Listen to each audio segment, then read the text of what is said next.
Five species I'll be talking about today: Chinook and Coho salmon, rainbow and brown trout, and also touching on Atlantic salmon. I want to begin by acknowledging my co-authors, Mike Ewell and Jeremy Holden from Ontario, Scott Prindle with New York State DEC, and also Jim McKenna with USGS. So for all of these species, the FCO has an indicator of maintaining or increasing angler catch rates. So in 2017, the angler surveys that were done that assessed the quality of the trout and salmon fishing happened on the New York side, so I'm going to focus on that data today. The Lake Ontario Fishing Boat Survey covers channels from the Niagara River to Henderson Harbor, runs April through September. And the only tributary survey that was done in 2017 occurred in the fall, was initiated in the fall at the Salmon River. There's also data collected during the spawning runs. That data feeds into our FCO indicators, so I'll touch on the data collected from Chinook salmon during the fall returns to the Credit River and Salmon River hatchery. And I will also touch on the spring return data from the rainbow trout or steelhead returning to the Ganaraska Fishway and the Salmon River Fish Hatchery. So because I'm talking about so many species, it actually touches on 5 of our FCOs.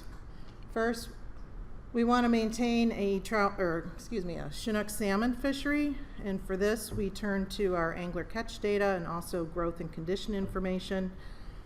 FCO 2.2, we are looking at one of our restoration species, Atlantic salmon, where in Ontario we want to see an increase in adult returns and wild production in 4 restoration tributaries. We also ultimately want to see some self-sustaining populations. And on the New York side, in the Salmon River, we also want to see an increase in adult returns and wild production. And as with the other trout and salmon species, we want to see continued improvements in angler catch of Atlantics. FCO 2.4, Jeremy touched on this a bit. We want to maintain predator-prey balance.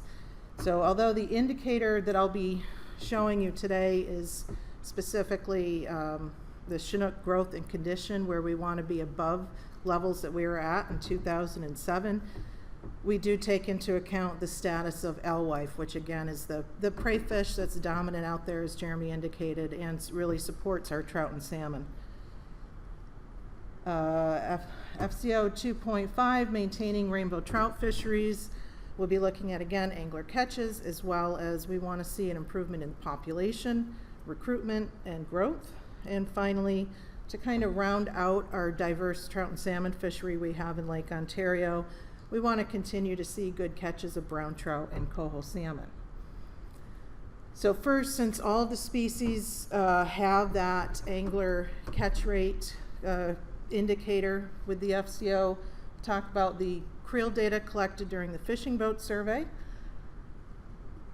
Here, this is charter catch rate per angler hour. So this is in New York waters, but the Ontario lake creel, when it is done, often shows similar trends. First, Chinook salmon, 2017 catch rate was a record high level. It was good to excellent fishing across the entire New York shoreline in July and August, so we're doing well there. We're also doing very well with coho salmon. That's the orange line at the bottom. In the grand scheme of things, it's a relatively small component of our trout and salmon fishery, but it is important, and the anglers are happy to have them out there. In 2017, it was the 3rd highest on record, so we're continuing to do well with cohos. Rainbow trout or steelhead is probably one of the most important species next to Chinook salmon in the lake fishery. And we see for several years we were at or near record highs from 2008 to 2014. Catch rates declined in 2015 and 2016, and during this period we do think that the population probably was at a lower level. This data tends to trend fairly well with the runs at the Ganaraska River, and that data also showed a reduced population. But we see an improvement in 2017 catch rates.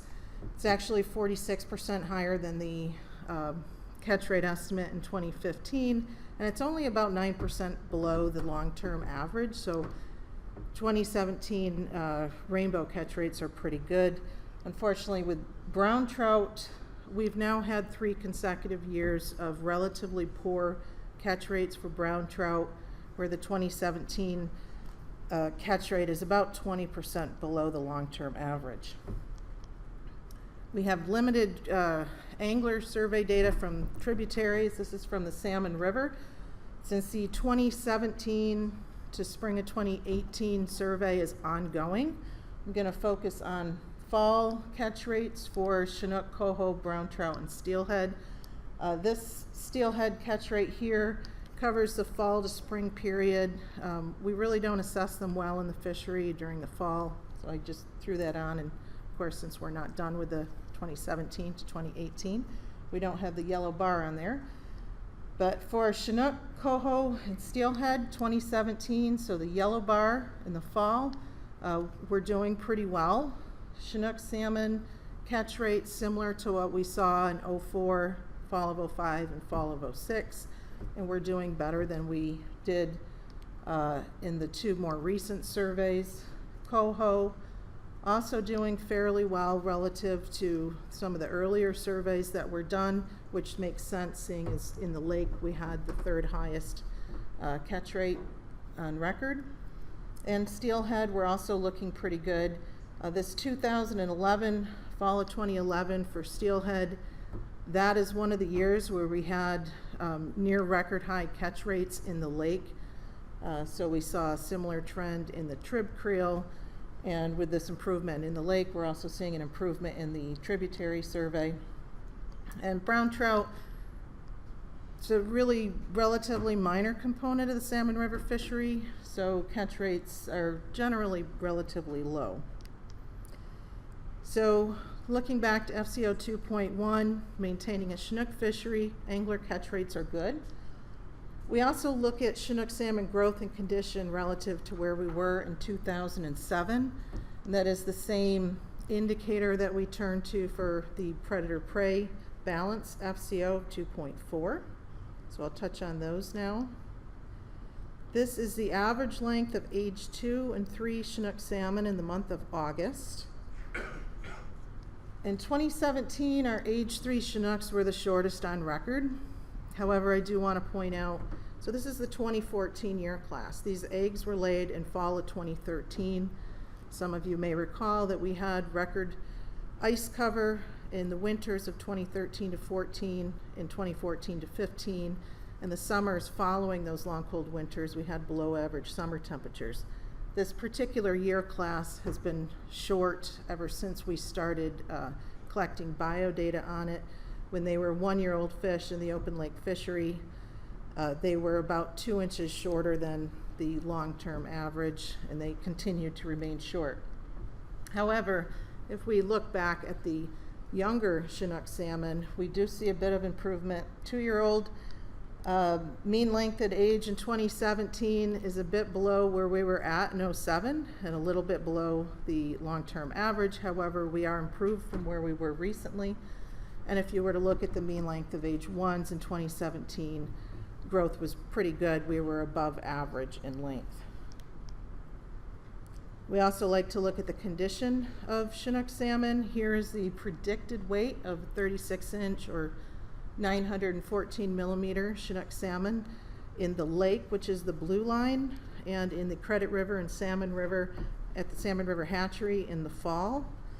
Those dashed lines are the long-term averages. Out in the lake in August for the last 3 years, the condition of the fish has actually been really good, and 2017 was about 1 kilogram heavier than what we saw in 2007. In the fall, of course, this data is collected about 2 months later. Fish have cut back on eating, there's some tissue turnover going on, and they've spent some time in the tributary, so it's not surprising that they weigh a bit less. But both the Credit River and the Salmon River Hatchery, if you look at where we were at in 2017, the weights, predicted weights, are above that level. So again, doing well there with our indicator for our FCO. Moving on to the rainbow trout, maintaining a rainbow trout fishery. Again, catch rates were improved from where we have been at.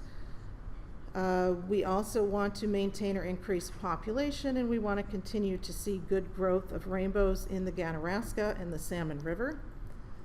So first we're going to look at the estimated and observed run size at the Ganaraska Fishway. This data is collected in the springtime.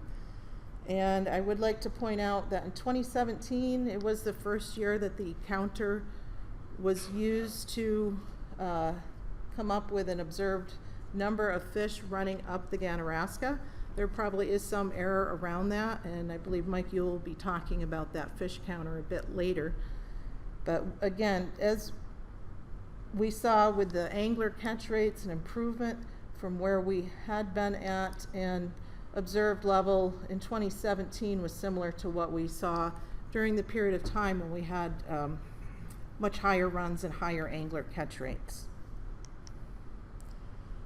Looking at the condition of rainbow trout, again, this data is collected in the springtime, so it does not reflect the conditions in the lake in 2017.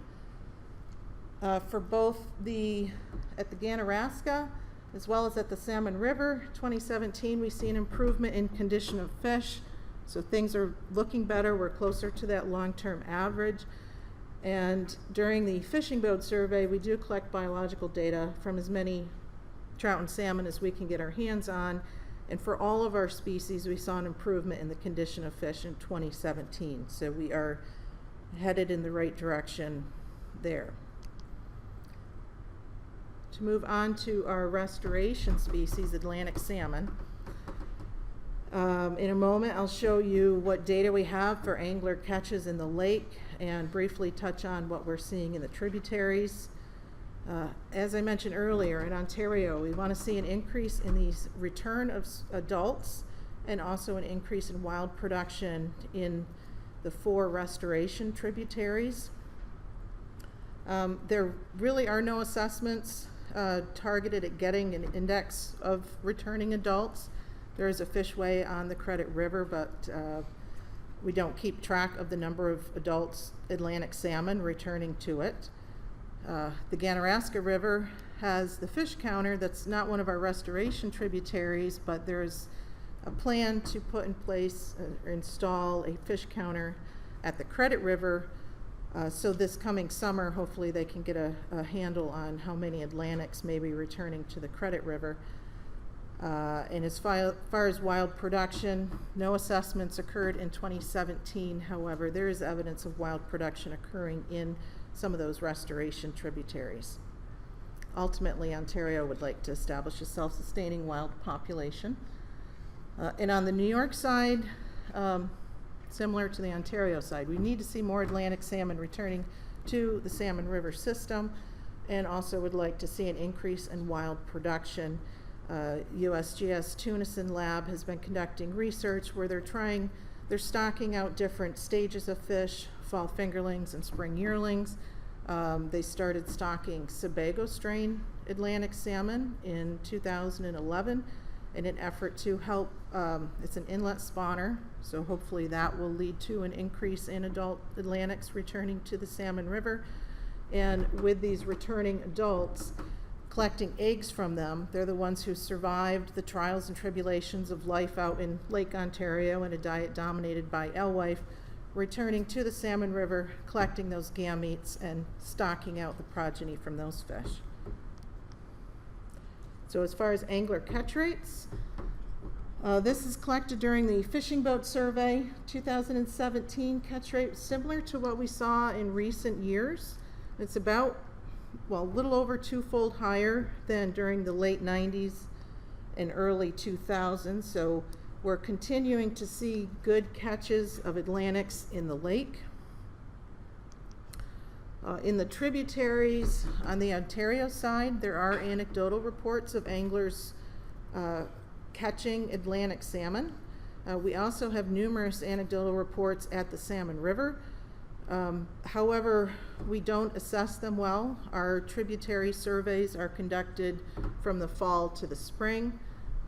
The majority of our anecdotal reports come in the summertime, so we know there is a summer fishery that has occurred for a few years now.